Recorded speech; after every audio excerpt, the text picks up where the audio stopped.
be writing. Yeah, you can take my handcuffs off. What's that? Can you take my handcuffs off? As soon as the detective gets in here, Detective Flores, he can take those off for you. Thanks. I think that's what he told you anyway, that he'd allow you to have your handcuffs on.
Okay, let me get those off you.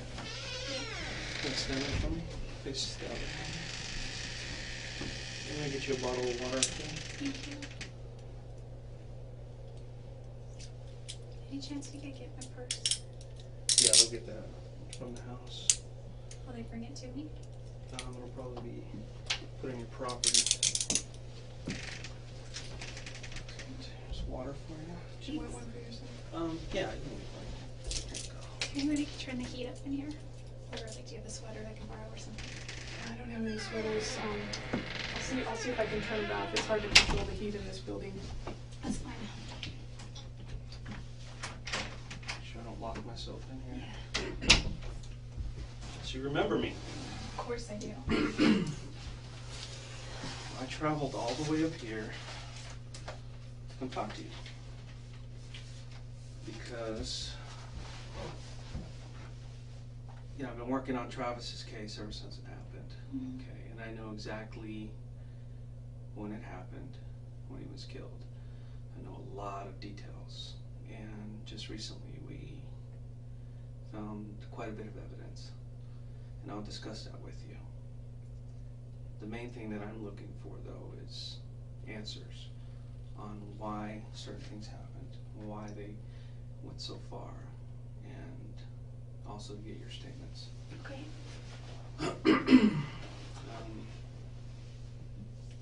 A lot of details on this case that haven't been released to the public, and not even to Travis's family. And those details are known only by us and the person who did it. Okay, and that's one of the reasons I'm here, is because I believe that you know some of these details. Okay. And I think you can help us. I would love to help you in any way that I can. Okay. Because we're here at the police department, the sheriff's department here in, was it Siskiyou County? Siskiyou. That's what it's called? Okay.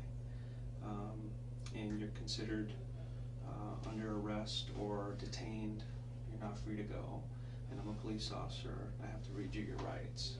Okay. I'm sure you've heard them on TV. You know, I have to read them off this little card here, but they're pretty much the same. And I'll explain them to you as we go. Okay. Let's see. This is July 15, 2008, correct? Yes. Let me see what time it is here. It's 10:01 in the morning. This is case number 2008-161-0844. do have the right to remain silent. Okay, anything you say may be used against you in a court of law. You have the right to the presence of an attorney to assist you prior to questioning and to be with you during questioning if you so desire. If you cannot afford an attorney, you have the right to have an attorney appointed for you prior to questioning. Do you understand these rights? Yes.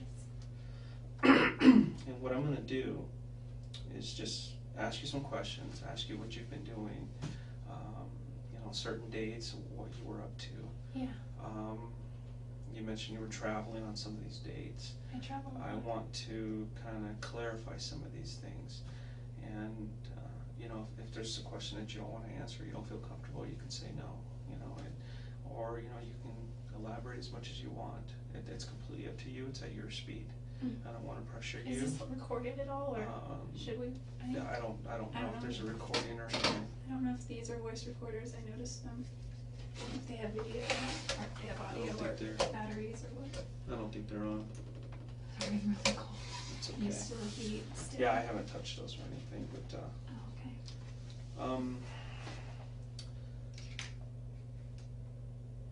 they're not on, so what I want to do is just get to the bottom of it. Yeah. Everybody wants to know, okay? And so I'm going to ask you some questions. You can voluntarily answer them if you want. Okay, is that cool? Yeah, that's fine.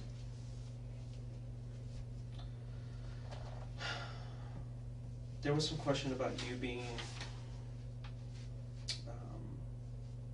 Well, let's start with this.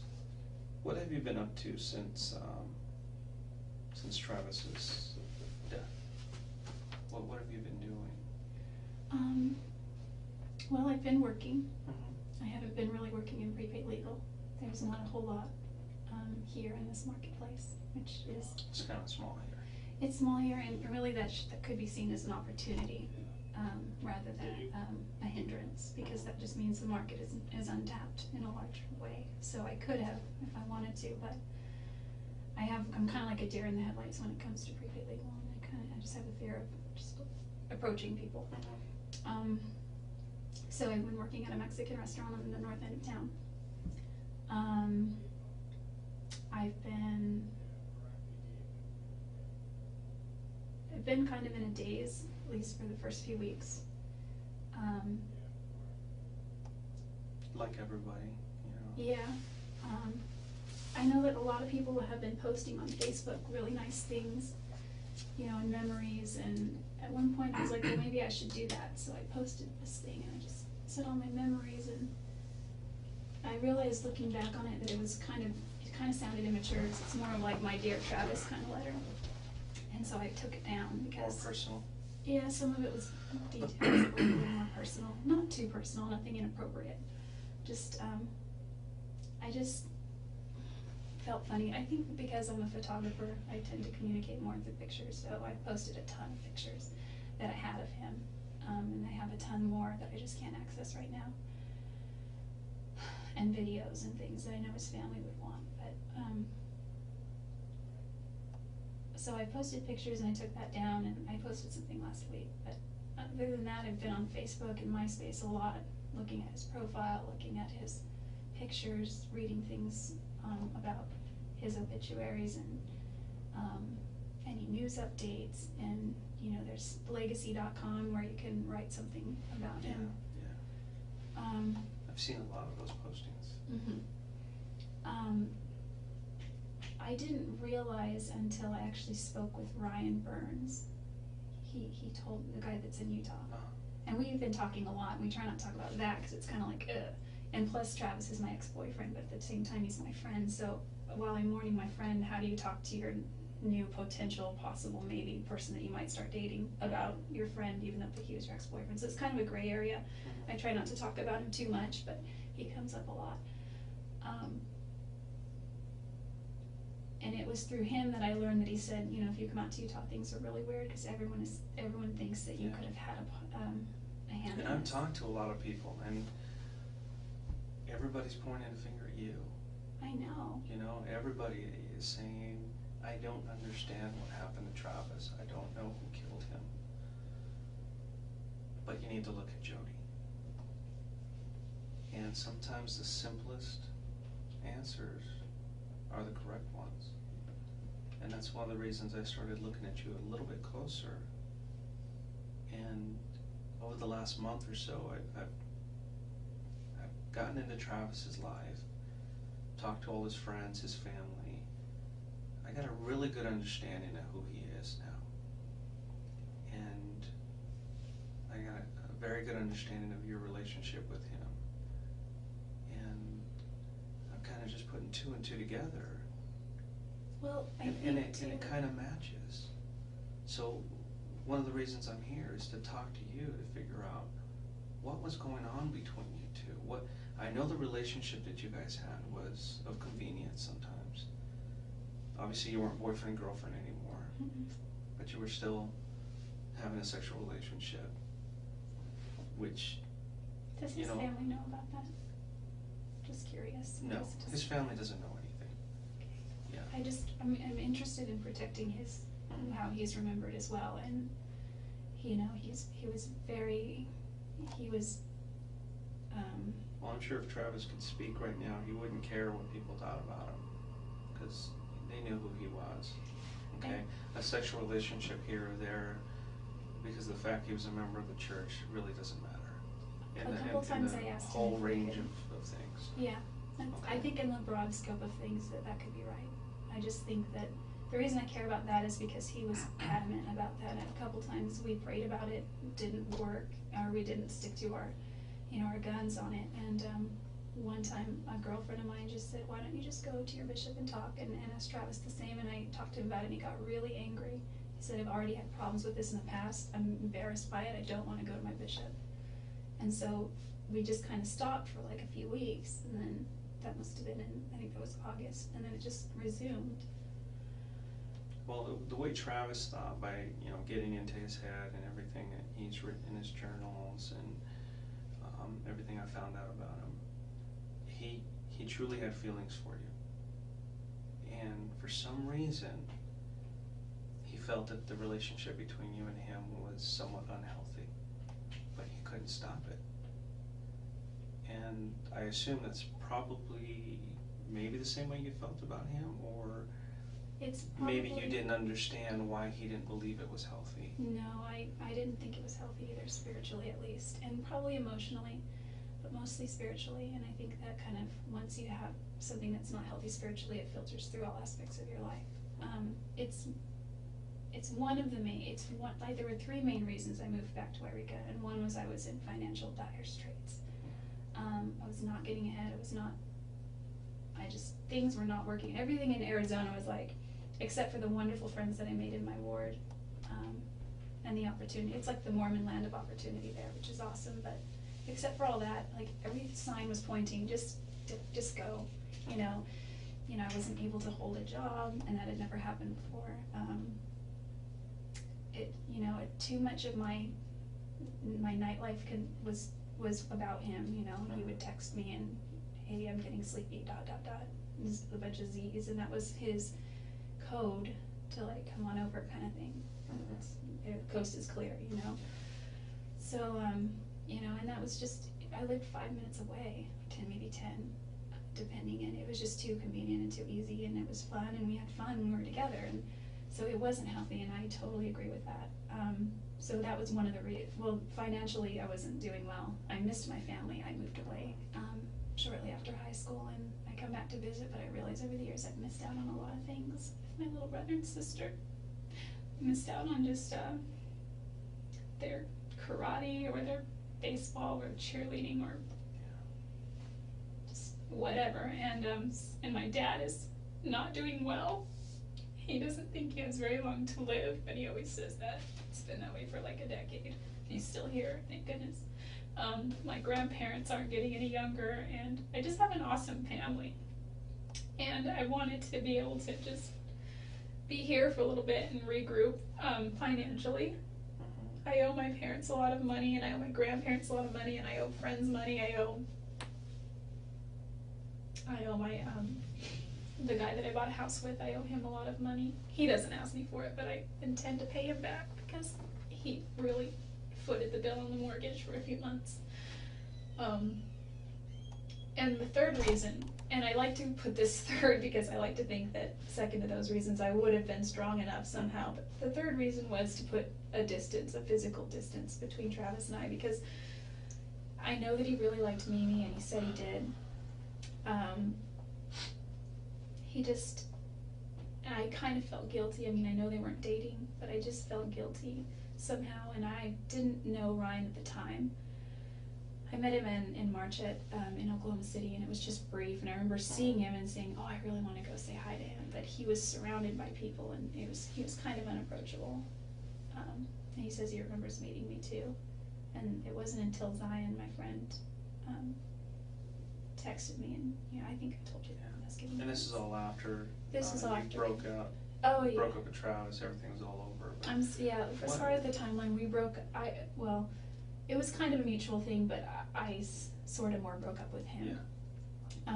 And it was hard to do because I really loved him, but I just realized that without trust, you can't have anything, and I had violated his trust. Is that the main reason you guys broke up? Is the trust? Trust. I think that there's not that the relationship was unhealthy because of sexual activity, promiscuity, but just that you guys couldn't trust each other. I think that, and this doesn't make it right, I think that, being a convert, I've had a couple of serious relationships before where I was intimate with a few people, and it's kind of silly, but I used to always joke that regardless of what the Bible says, and yes, I'm Christian, I just live my life by the 10 Commandments, and those are my rules, thou shalt not this or that, but it doesn't say thou shalt not fornicate. So I just used to joke about that, and it's a bad philosophy. I think that with Travis, there was a part of me that felt really guilty because there was something inside that thought you're this is nice for instant gratification, but you're destroying what you could have with Travis, and that's why we did pray about it. I remember we knelt by his bed once, and surprisingly, he suggested it. Normally, I would suggest that we pray before we go on a trip or before we eat if we're alone. It was kind of unusual for him, huh? Yeah, because he was very resistant to prayer with me. I mean, I think in church it would have been fine, and I feel that maybe because we were driving away the Spirit constantly. Or maybe he felt that by inviting the Spirit, he would feel guilty about later on in the evening, or I don't know what the deal was. Or the excuse he used was because I'm a convert, I need more practice saying prayers. He's like, so I'd say, will you say a prayer? He's like, why don't you say a prayer? Why don't you say a prayer? Why don't you say a prayer? So we'd go back and forth, and it's just one time when I was on a trip at Havasu Pi, we were all getting on the road, and I think it was with Dan Freeman and his sister Desiree, and they were all like, Jodi, will you say a prayer? And I said, sure, and Travis was like, anyway, I didn't want to argue with them, so, anyway, what was I saying? Well, he's, the whole trust issue keeps coming back into my mind. That was the big reason. He was a big time flirt, and that's the one thing everybody says about him. He flirts a lot. Does he mean anything by it? No, not really. That's just who he is. He did have, girlfriends here or there, and he was at a point in his life where he wanted to really start settling down. He felt like he needed to kind of grow up, become a husband, become a father. That time had come, and he felt that time had come and gone, and he was falling behind. He told me that too. He said he felt like his time was running out, and I told him that, despite the fact that he's not going to be in a singles ward very much longer, he still has a lot of options. He's still a very eligible bachelor, and he just didn't see it that way. He was like, you don't understand. He's like, that might be true, but my chances are severely reduced once I turn 31. It was like this ticking time bomb. Finding a good Mormon girl, was difficult because in that church, that most of the girls get married in early 20s. Yeah. He said he didn't want to marry a girl in her early 20s because he said that he noticed a lot of pattern in the church with girls that married between 19 and 24, so to speak, would they'd start having babies and growing their family, and then they would look at their single girlfriends who are still having fun with no responsibilities, and they would regret getting married. And I think if you're strong in the church, it's not so much a problem, but Yeah, depends on who you surround yourself with too. If you surround yourself with the right people, you know, it's a different story. But, you know, that's where he was. And did you guys ever discuss possibly getting married or anything? when we were dating, we did. Okay. Once we broke up, he brought it up. He actually proposed to me a lot of times, but he wasn't serious. I think he was serious once, and it was when we broke up. And that was really hard because we were on the phone, and it was just like none of that stuff should be done on the phone anyway, but I was hundreds of miles away.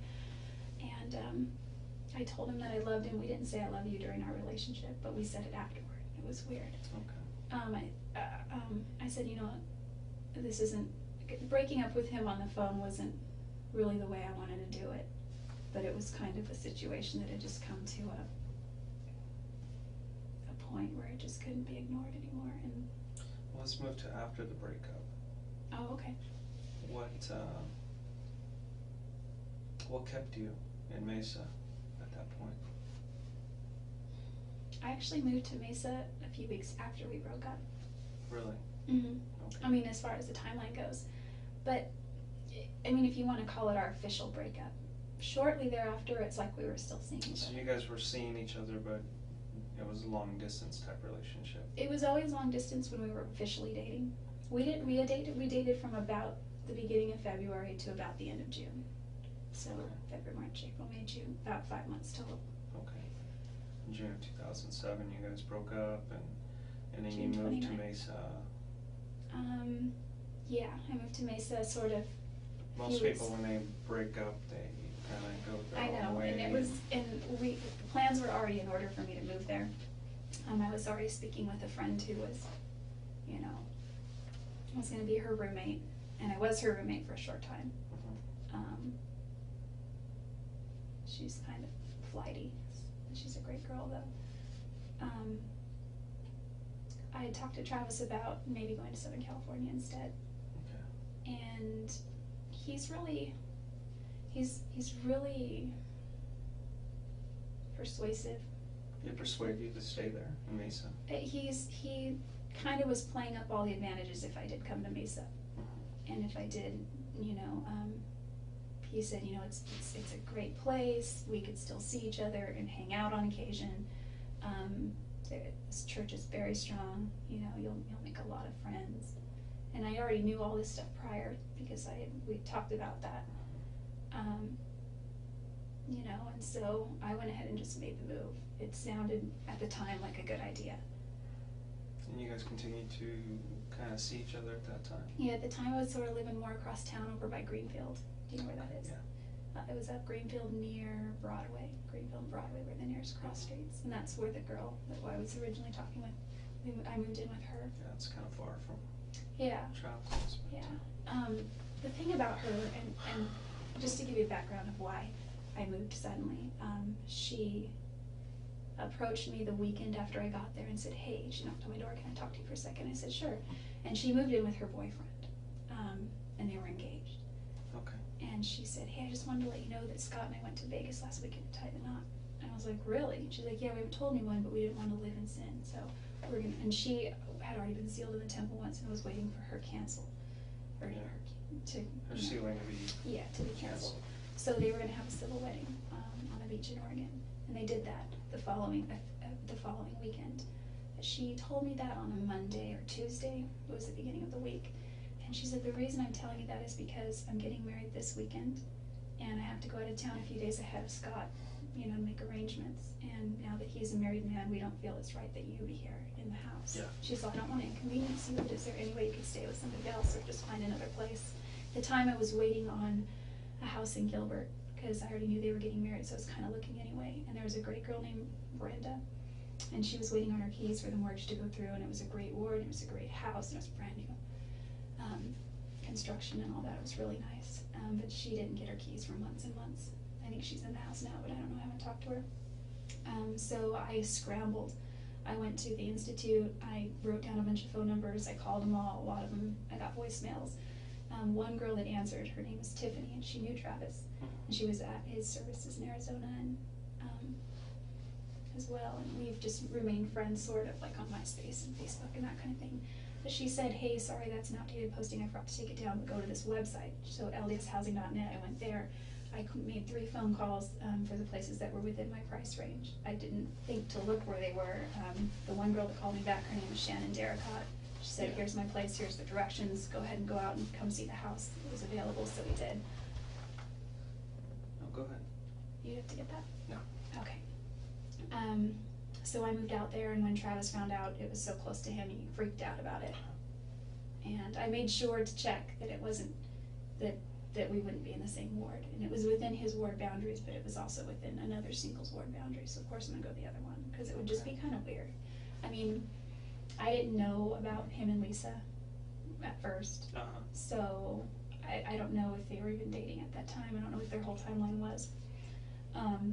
But it still would have been weird, and it wouldn't have made Travis very comfortable. During that time that he was seeing Lisa, did you continue to see him as well? Yeah, and I didn't know that he was seeing her. Okay. But he would call you and have you come over? Yeah.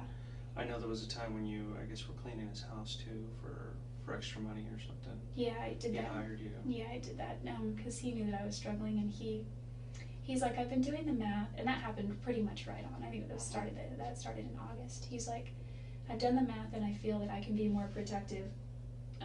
My time is more valuable than X amount of dollars per hour, so why don't I pay you this per hour, and I'll work, and you can make a little bit of money.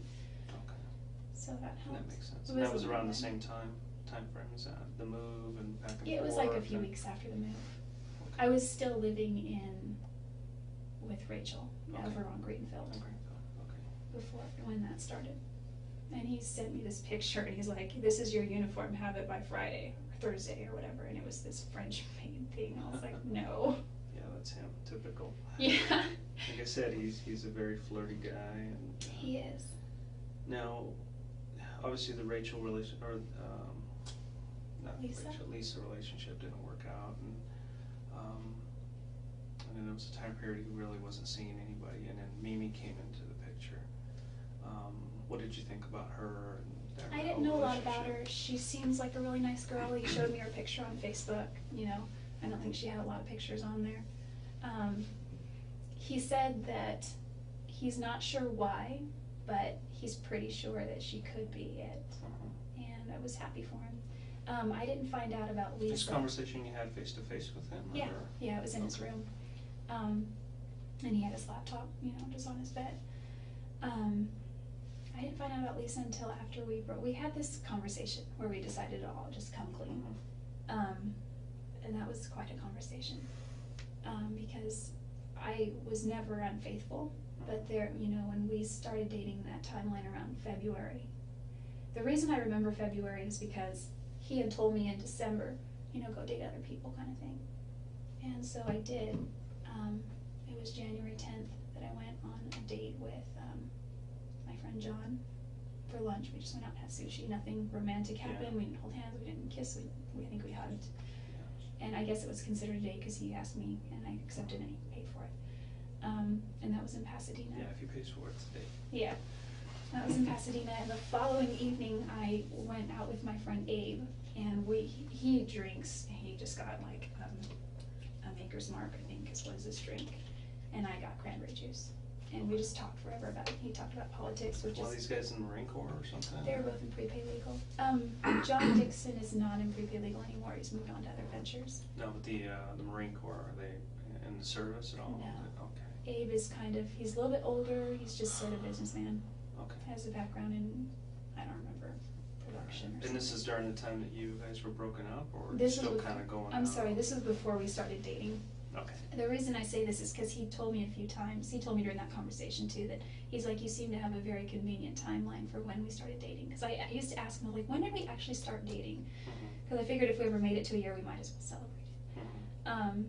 And he's like, I'm not really sure. And the reason I think it was February 2nd is because do you know of Chris and Sky Hughes? Okay. I used to spend a lot of time at their house.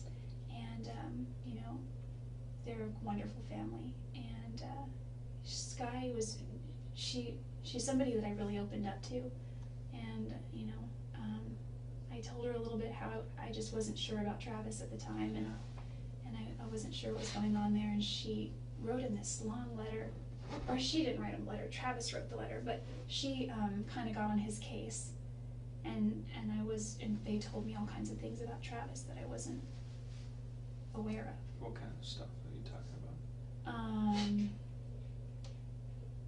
They said if I don't get away from Travis, I'm gonna become just like Deanna, which is his other ex-girlfriend.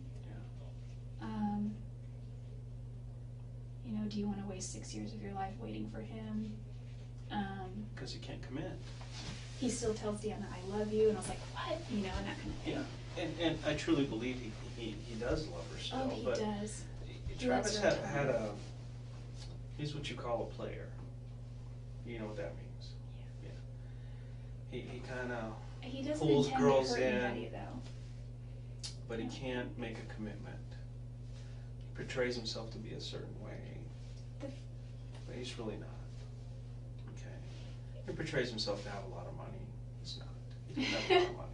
He's got a lot of things. He told me the first night that the first night that I met him, or it was the second night, it was at the MGM Grand. He invited me to this executive director banquet, and you know, he was kind of talking about what his earnings were the last year and how he almost made his 6 figures and that kind of thing. And then he leans in and he goes, "In this business, you have to show off your money a little bit, and in prepaid legal, it is. People want to see that you're actually being successful." So, you know, he's done a good job with that. It's about making money. Yeah. Anyway, what was I saying? Oh, so Chris and Sky were just, by the end of the conversation, they started calling me Deanna. And I was just like shocked. I didn't want to, the last thing I wanted. How did you feel about that? My biggest concern was losing respect in their eyes, because I really, really looked up to them. And I thought I would have laughed it off, and I thought it was kind of funny, but I feared inside that I was losing their respect. Mm-hmm. So when I talked to him next, I was like, you know, what do I do? What do I say? And he ended up writing this long, long, long letter to Sky saying, "I just got off the phone with a very reluctant to talk to me Jodi," you know? And she wrote back saying something to the effect like, you know, "I wouldn't want my sister to date you. Why do you kiss Jodi in the dark and then act like you guys aren't even together in the daytime?" Things like that. That's a good statement, because that kind of sums up the relationship that you had with him. It seems like Especially, he liked you, he loved you. He wanted to be with you, but he was reluctant to make a commitment first off. And truly, he didn't think that you were marriage material. And I don't know why not. I mean, I see you. You're a wonderful girl. You're struggling. You're trying to make your way through life, and I don't see why you guys couldn't have made it. I think we have very different philosophies on a lot of ways. We would argue about the dumbest things, and like, he would just want me to admit that he was right, and I would happily do that. Well, that's but a man thing. And I should have just known better and admitted that. I eventually learned how to argue with Travis, and it's Talk yes, to my Travis. wife. She's like, "Okay, fine, you're right." Yeah, You know, eventually that's what I began to do with him. It's like the more I just agree with him, the sooner the argument gets over and the sooner we can make up. And the makeup was always great. But there was so many times where I just couldn't wrap my mind around what he would. I could, but I would try to get him to do the same for me. Like, there was a time when I broke down on the way to LA once when I was going to watch Chris Hughes do a training. And this was January, mid-January maybe of 2007. And my car got a flat tire. So I had at the time roadside assistance because my car was still under warranty, and they went to take the car in to change the tire and realized that when they sold me the car, they didn't give me the wheel lock key. Oh, So yeah. for anti-theft, there was wheel locks. So I had to get a hotel room. I had to get my car towed. It was a big nightmare. And I was kind of hungry. It was dinner time. It was 7:38, and it was dark because it was January. And the tow truck guy said, you know, there's a Denny's 2 blocks down here, and there's a Jack in the Box there, and he was driving me to the motel. I said, is there an IHOP around? Because I really like IHOP. He's like, yeah, but it's kind of like 5 miles back in the other direction. I was like, okay. He's like, I can drive you there if you want. And I was like, he's like this short Mexican guy, and he seemed really harmless, and I was like, okay. And he, you know, and I asked him about his life, and he had a wife and kids, and So he wasn't flirting, or he had a girlfriend or something, I don't remember. Just trying to be nice to you. Just yeah. being nice. And so I ended up telling him, and he didn't ever come on me or ever say anything inappropriate, and then he drove me back and dropped me off, and that was that. And I got to eat. And so I told that to Travis, and he didn't say anything at first, but it got back to Sky, and Sky was like, why didn't you call me? And then I think eventually that was used against me to establish a pattern that I do weird things like that. So that's something we had arguments about a lot, was he's like, I just think that So he was truly upset with you about that. He and felt a little jealous, but he told me once that he was a little bit jealous when he found out that I went on those dates. He's like, but I know we're not dating. And he's like, I guess I am a little bit jealous, but with these other incidences, he said it just concerns him. okay. Because he thought that I would get myself into a situation where I'd get hurt because I have that sort of attitude. And I was really, since I joined Prepaid, I've been really trying to break out of my bubble and do things that are a little uncomfortable, as far as talking to people. And I made a resolution this year to overcome a few fears that I have, that I'm really scared of. So I think that by getting into that a little, then I can, overcome some of that. But he did act jealous, but he wouldn't say he was jealous. He would just say But he he was would concerned. tell other people about it.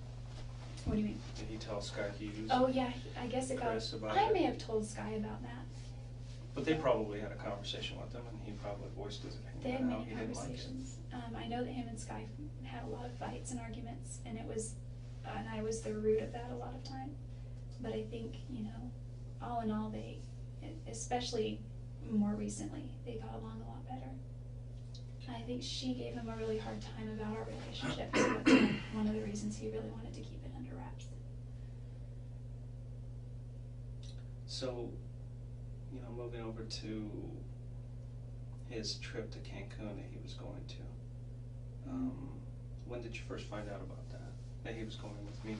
Oh, I found out about that at his memorial services on Monday. It was the Monday night memorial service.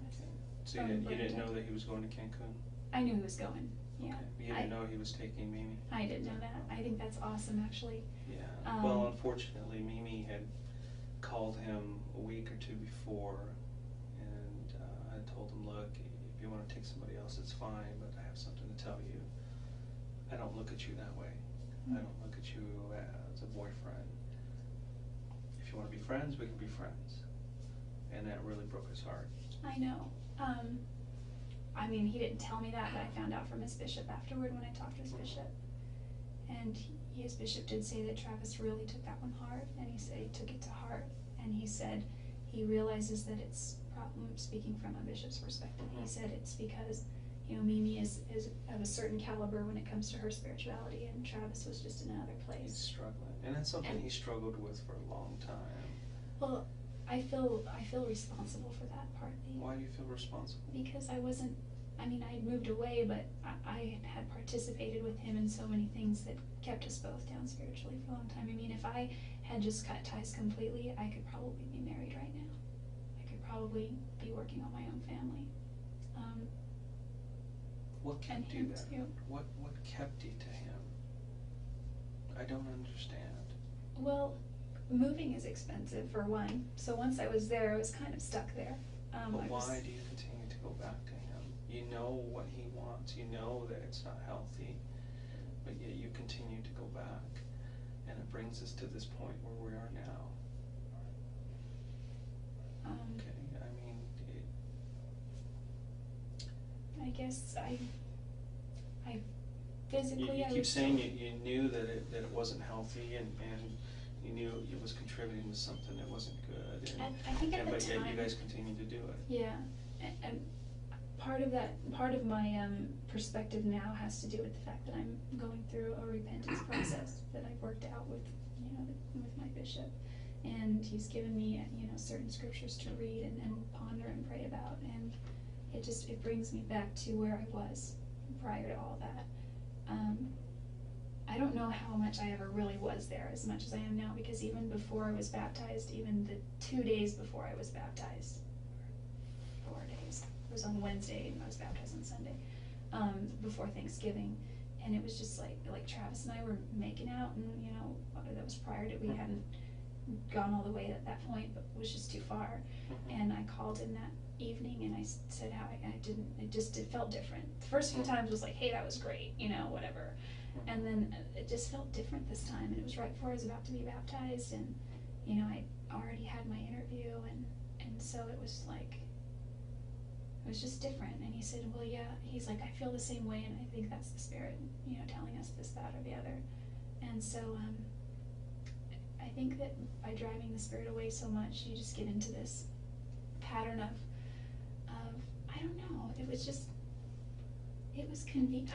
There was a couple times where I didn't answer his text messages, and he would send me little sad faces, or eventually he would wait, and then he would call, and then he would call again, and if I didn't answer, he'd call 3 times. And obviously you guys kept this relationship hidden from everybody else, and because nobody really knew about it. Well, there were some people who I talked to and said, yeah, they continued to have a relationship even after they broke up. And there are others who were saying that you had become obsessive with him to the point to where you would go into his house when he wasn't there, or when you weren't invited, and he would talk to people saying, you know, she just kind of showed up, and I don't want to tell her to leave, but you know, I don't want her here. oh, must have been early on, because there were a couple times when we established a rule early on, just don't come over unless, he said, you can come over anytime, but I need to know first. Yes. He's like, you just never know if there's Because you ran into somebody one time, right? Didn't you run into like one of his ex-girlfriends as well, or was it Deanna that you ran into? Oh yeah, well that was okay that I was there. He asked me to stay there and be with Napoleon, because that was during general conference in October of last year. He took a road trip with some friends from his church to Utah, and unless he's going to California, he pretty much leaves Napoleon at home. And so he needed someone to be there. And it's like I got full house privileges. I could sleep in the bed, I could eat, food. And I've talked to her, and she said that was kind of an unusual kind of situation. She didn't expect you to be there. She didn't at all. And so at first I was like, did you give Deanna any flack over coming over unannounced? Because we had just set this rule. And he's like, I talked to her about it. He's like, but I'll tell you what, I was on the phone for 3 hours with her. She was freaking out that you were there. And I think the more people knew about us associating, the more stress we both got from it. And so it was just easier to try and keep it a secret. And we didn't always do a good job at that. I think his roommates may have seen or heard some things. But they were kind of kept to themselves types, so we didn't worry too much about them. Okay. There was actually one roommate, John Hepworth, who ended up remarrying his same wife and moved back to Utah. And I was cleaning his house one day, and John told me, he's like, Travis is dating. And I said, okay. And I assumed he was going on dates and things. He's like, no, he's really trying to date. And I said, okay. And he's like, he's desperate to get married. And I said, I know, that's true. And he's like, I just wanted to tell you that because I don't think he's being honest with you. And I was like, okay. So that night, I confronted him about it, and we had a really big fight. It was also, just a bunch of things were thrown in the mix together, and then he said, listen, I'm not dating anyone. But he was very angry at John for getting into his business. He told John in a very nice way, I think, hey, I know that you probably have good intentions, but just, mind your own business kind of thing. And from then on, I don't think John really said anything.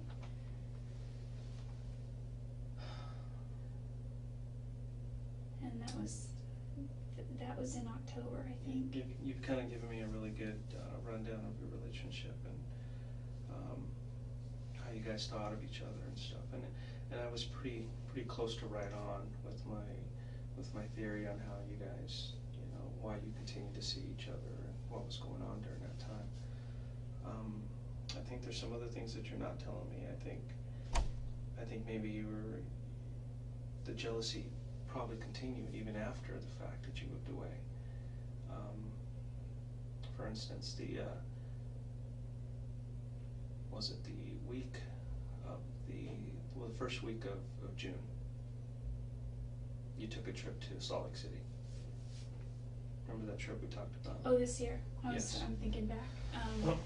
Yeah. You had left, I think it was like a Monday. No, I left Monday, June 2nd. Monday, I remember June that now. 2nd, in morning or afternoon or something, I can't remember, what, late I morning? think it was morning. Okay, and you'd gone down to Reading and rented a car. Mm-hmm. Where did you rent that car? The Reading Airport. Okay, do you remember what car company it was? I don't remember the rental company, but I remember the make and model. It was a Ford Focus. Yeah, I got that from people in Utah. They said you showed up in a Ford Focus. It was white, 4-door. No, cruise control. I like road trips. Cruise control is really good. You don't remember what company it was? Who Maybe. rented it? I did. Was it your credit card? Yeah. Or, okay. Yeah, I could look it up. And so Maybe. you took a trip and you decided to go to, instead of going over to Utah, you went straight out to Los Angeles area? I went to Santa Cruz first. Santa Cruz? Mm-hmm. Okay. And then I stayed the night in Monterey. And the next day I drove to Pasadena, Okay. waiting for Laura to call me back. You didn't contact her at all? She contacted me finally after I'd already left LA. It was too late, you'd already Yeah, left at that point. and we had plans to do that again this And week. which route did you take from there? I was supposed to get on the 15 and go all the way up. Mhm. And I somehow got off the 15. Where did you end up? For a while I was lost, and I'm not above sleeping in the car, so I slept for a while. Okay. I'm a heavy sleeper and I sleep a lot, so. But you were on the 15 for a while, and you ended up getting off the 15 somewhere? Yeah, I looked at a map and I'm pretty sure I know where I went. Can I draw you a map? Sure. Because I eventually started seeing signs for Phoenix, and I was like, and it was several hundred miles away still. I was like, that's weird. Where am I going? So you have California, Los Angeles, and Nevada, Arizona, Utah. And I was supposed to go somewhere right up here. Oh, I'm a lefty. So the 15 kind of does one of these. Yeah. Goes through, let's say, Las Vegas right here. Oh yeah. I'm sorry. My No, map that's is okay. so wrong. That's okay. So we'll just put I know it Las- cuts through Arizona in the corner. Las Vegas, St. George is somewhere here. And then the 40 runs somewhere this way, because somehow I ended up on the 40. And when I saw the 40, I'm like, the only thing I associate with the 40 is Flagstaff, and Flagstaff is somewhere Yeah, north Flagstaff of is Utah. right up here. I mean northern Arizona.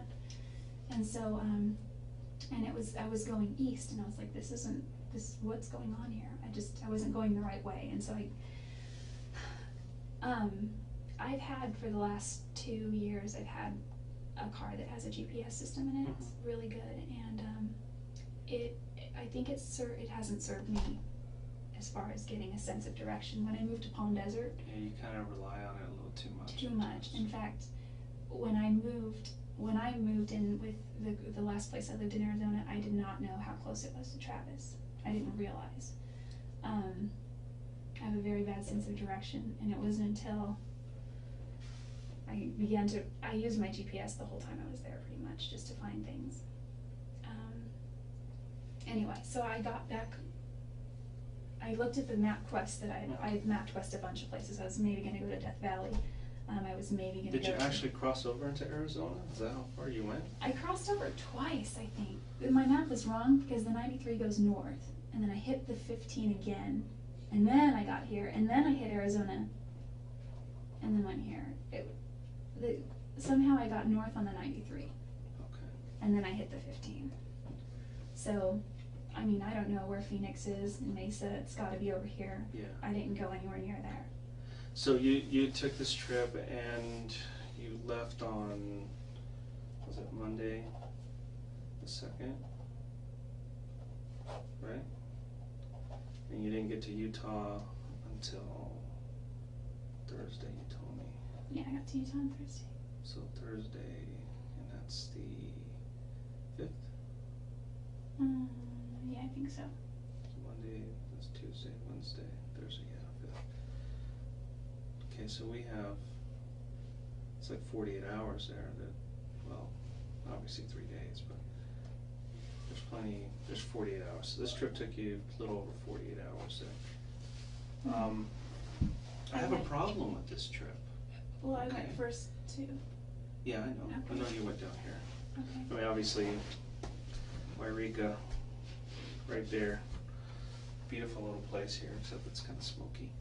And Yeah, I can't right see now. the views. I was hoping to see some mountains, but You really should Yes, see yeah. Mount Shasta if you get a okay. chance. I've gone over this trip over and over in my mind and on paper.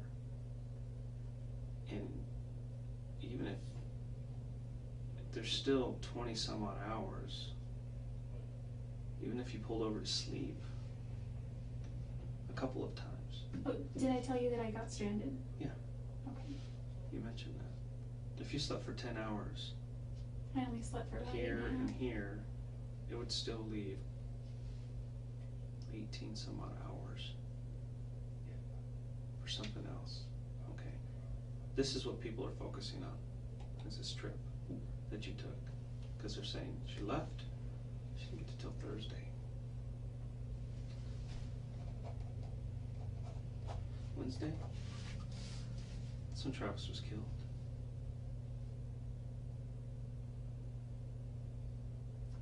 I did not go near his house. Aren't there? I pulled your cell records. Your cell phone was turned off between here and here. Okay? But the last place it pulled it was here. The next place it turned on was here. What does that show me? Oh, well, oh, no. Is there plenty of time for you to do that? Yes. And do I believe that you had come to visit Travis? Yes. I truly believe it. Did you have the opportunity? Yes. You were traveling alone. There's no other witnesses. Your phone just happened to turn off from here to here. Well, I didn't turn it off physically, but it died. And then it magically, I got you it. found your charger here? It was packed under the seat of the passenger side, and it was when I was. When you were lost, you couldn't have maybe pulled over and found it? Or? Well, I did finally start looking when I was stranded. I wouldn't have pulled over when I was lost. Okay, I've been focusing on this and going over and over my mind why this happened. Why your phone turns off here outside of Los Angeles. What city is that? Because I Going got towards, as far as there's no cities, there's towers. Oh, okay. Well, Okay, there's towers dotted all over this place. Yeah. One tower hit here, the other tower here on the 93. There is no way somebody can get on that 15 and magically get on that 93. Because that 15 goes right through Las Vegas, right there, and continues this way. It never goes through Arizona again. I got off before Las Vegas. Okay. I didn't get that The close. 15, you'd have to go to Las Vegas and then come down south, go through Boulder City. I went through Boulder City going north. Did you cross over the I know. dam? Uh-huh. You didn't think that was odd? You were crossing it over Arizona? Well, after I figured out it was lost by then, and I found the 93 and then found my way back to the 15. And this tower here, it's not just over the border in Arizona, it's quite a distance inside of Arizona that it hit. Because there is a mountain range all along here. And if you're on this side of the mountain range, pretty good distance, that signal's not gonna hit Utah, or Nevada or California. It's only gonna hit in Arizona. Well, I had somehow gotten off the 15 and got onto the 40. Is Okay. what happened. Well, the only way you can get on the 40 is if after you cross the bridge or the dam, I think river dam, I got on the 40 in California. from the 15. Well, because I actually began to drive the 10 West. But you see what I'm saying, the confusion that we're having? And we'll come back to this. Well, I got on the 40 somewhere over here. In California. Yeah, and continued to drive this way. Realized I was not in the right place at all. And then I got onto the 93 North. And then I hit the 15 again. And then I went through Las Vegas and then St. George and then on to Utah. Okay. That still doesn't make any sense to me. And I can pull the maps and show them to you, and you can go over and over and over again. But I don't think you're being completely honest with me about that trip. I honestly got lost. It's bad timing. Were you at Travis's house on Wednesday? Absolutely not. I was nowhere near Mesa. I was nowhere near Phoenix.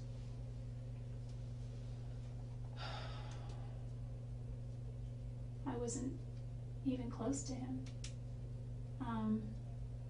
What if I could show you proof you were there? Will that change your mind? I wasn't there. You can be honest with me, Jodi. I was not at Travis's house. I was not. You were at Travis's house. You guys had a sexual encounter, which there's pictures. And I know you know there's pictures because I have them. I will show them to you. Okay? So, what I'm asking you is for you to be honest with me. I know you were there. Are you sure those pictures aren't from another time? Positive. Absolutely positive. The last time I had any kind of sexual contact with Travis was in April.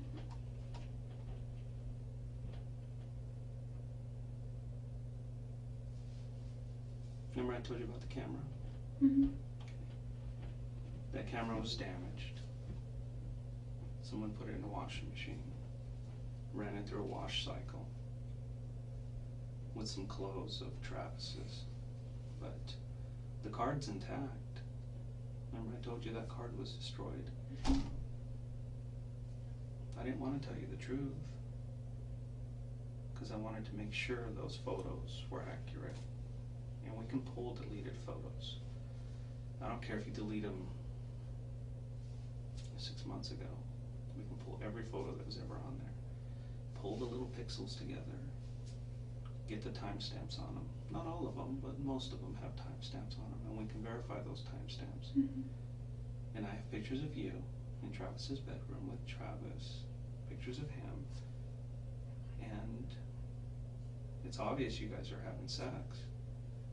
Taking photos of each other, and they're dated and time-stamped on the day he died. Are you sure it's me? I mean, that because I was Jodi, not there. It's you. And you know it's you. I know all the details of this case. The only thing I don't know is why. Why did you choose to go visit Travis that day? And why did you do what you did? I've never Why, hurt Jodi? Travis. You did. You hurt him. That's why we're here. That's why I flew up here. Because I needed to talk to you about this. I can just arrest you and throw you in jail, but I want to know why. Why did you do this to him? I wouldn't hurt Travis. He's done so much for me. There's so much evidence in that house. So much, and it all points to you. I lived there. I was there for months and months and months. Mm-hmm.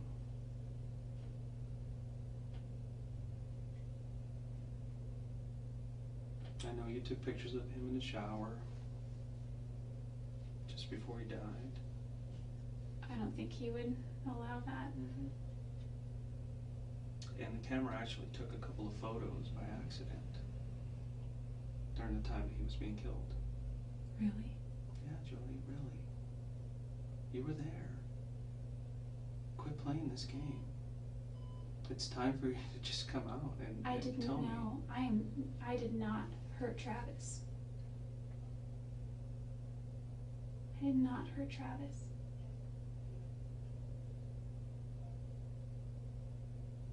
I wouldn't do that to him. We have the pictures.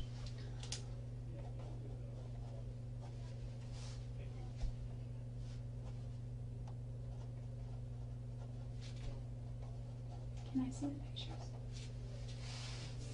We have your blood at the scene.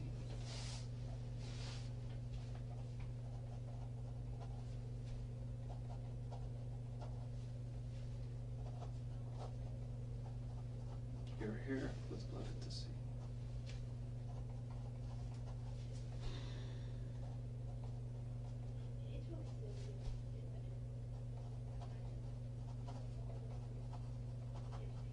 Your left palm print at the scene. In blood. What's going on there? Well, I can explain the blood and the hair. I don't know about my left palm print. How can you explain the blood in that? Well, because I used to bathe Napoleon all the time. And, You haven't been there since April, right? mhm.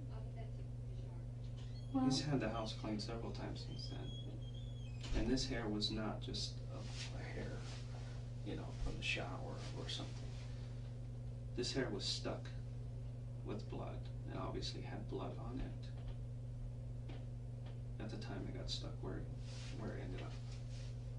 my there's hair would no have been way. all over.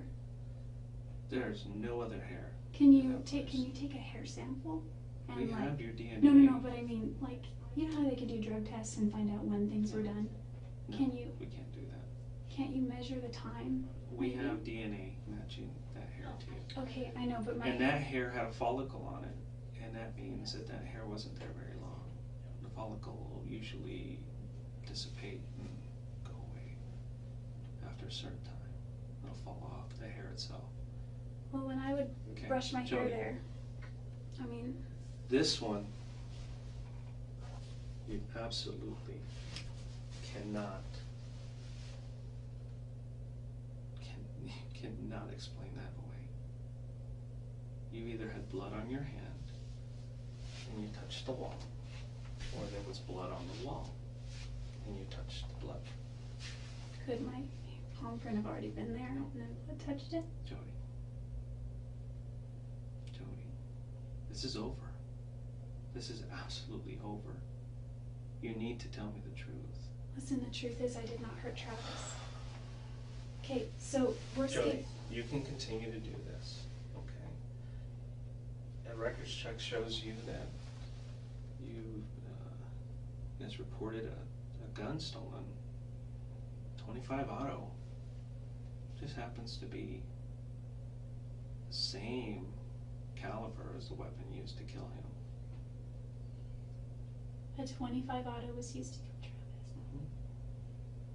Yeah, along with multiple stab wounds. Jodi, if you want, I can show you some pictures of him.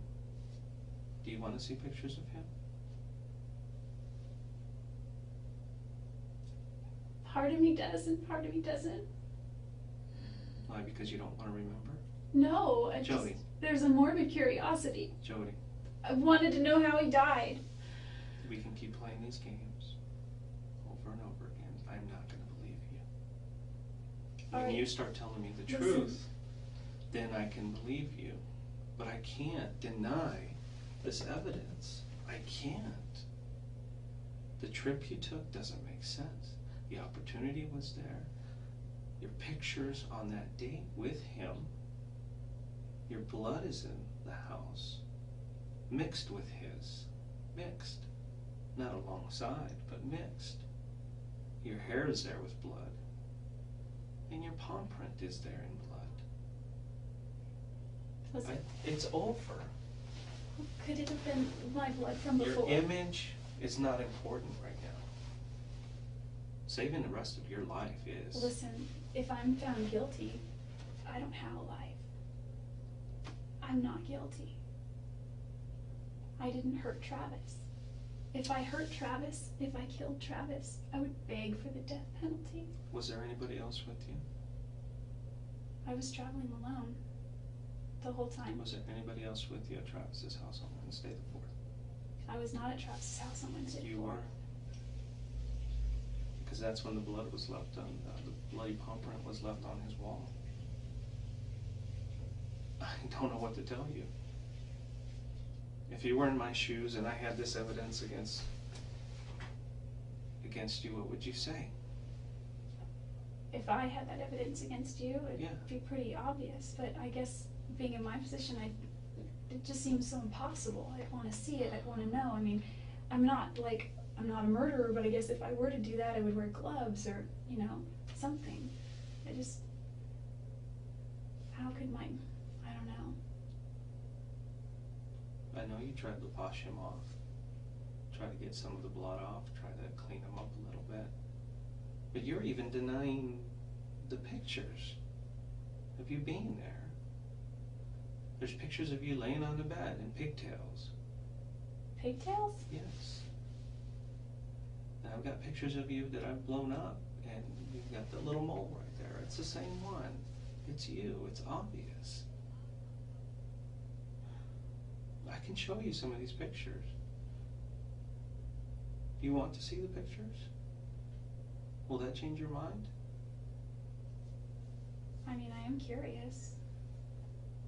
Okay, let me take a break and let me go find them. And I'll bring them and show you. I wasn't there. But you need to think about what you're saying. This continuing to lie is not going to help you. Admitting to something I didn't do won't help me either. Okay, let's say for a second that I did. And I say, I did it. I mean,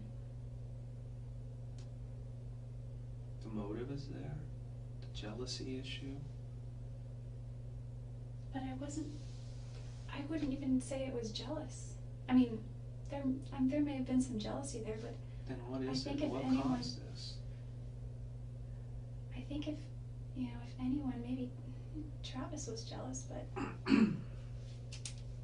That's not what everybody else says. Well, they know he was jealous, but they think that you are absolutely obsessed. Obsessed is the word that they use. That's the word I hear from everybody. Fatal attraction. I don't know how many times I've heard that. Look at Jodi. Jodi had to have done this, or she got someone to do it for him. There's not one person that says anything else. Why is that? That's the perception they have of you.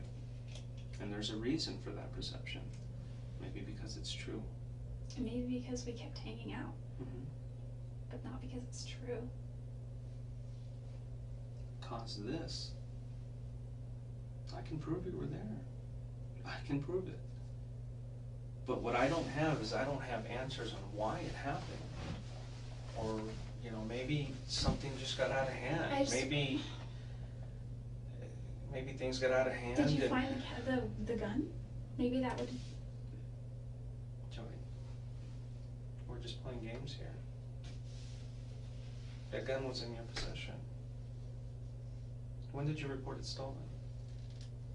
I didn't even know that there were guns until my grandparents reported it stolen the day that their house was broken into. When was that? I don't remember. It was a few months ago, maybe. What did you do with the gun? I don't have a gun. They're going through your house right now, so are they going to find anything there that will lead you back to this? I don't think they would. I mean, there's nothing that could link me there. I mean, that's pretty compelling, I have to admit. If you found my palm print there, I don't know. That's. Do you have a pair of sweatpants that's got stripes around the backside with zippers? Somebody's seen you wearing those before. I've got so many clothes. Yeah, I think I do. Wait. I have zippered, one that zips in the back. It's got like stripes, like big stripe on it on the side. Well, it's kinda got a towards the black back. stripe all the way down and they're white. It's got the black. I have those.